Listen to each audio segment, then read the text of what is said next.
এই লোকেশনটা থেকে আমি তোমাদেরকে ড্যামটা দেখানোর চেষ্টা করছি। দেখো জায়গাটা দেখো, শুধু একদম চারিদিকে ঘন জঙ্গল, একটাও জনমানব নেই, পুরো জনমানব শূন্য। ঠিক আছে, এই কারণে আমি বললাম যে অবশ্যই কিন্তু পরিবারের লোকজন সাথে নিয়ে আসবে। আর দুর্দান্ত কিন্তু লোকেশান, এই রকম ভিউ পাবে, ওখানে বসার জায়গা। আমি ওই পার থেকে তোমাদেরকে দেখানোর চেষ্টা করছি। খুব সুন্দর, একদম মাঝখান দিয়ে রাস্তা চলে গেছে, আর এটা পুরোটাই ইউ আকৃতির হয়ে গেছে। দারুণ সুন্দর জায়গাটা, তাই না? খুব ভালো লাগবে, দারুণ লাগবে জায়গাটা।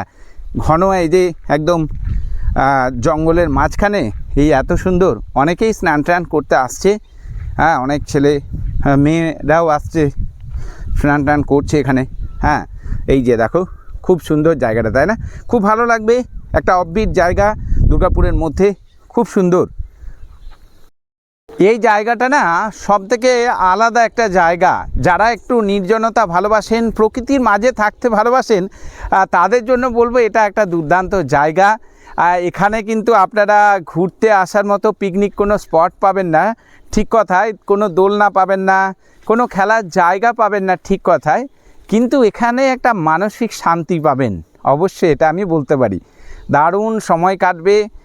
যারা একান্তে বই পড়তে ভালোবাসেন, গান শুনতে ভালোবাসেন, নিজেদের মধ্যে সময় কাটাতে ভালোবাসেন, তাদের জন্য একটা স্বর্গ। সত্যিই দারুণ একটা জায়গা। তবে অবশ্যই সন্ধ্যার আগে নিরাপদে বাড়ি ফিরবেন। যদি খাবার টাবার নিয়ে আসছেন তো এখানে এসে পরিষ্কার পরিচ্ছন্নতাটা বজায় রাখবেন। প্লাস্টিক বা কোনো জাতীয় যদি জিনিস নিয়ে আসছেন সেগুলো অবশ্যই একটা নির্দিষ্ট জায়গায় ফেলুন, চারিদিকে ছড়িয়ে ছিটিয়ে নোংরা করবেন না। এত সুন্দর প্রকৃতির যে মজা বা আনন্দ, সেটা নিন, খুব ভালো লাগবে।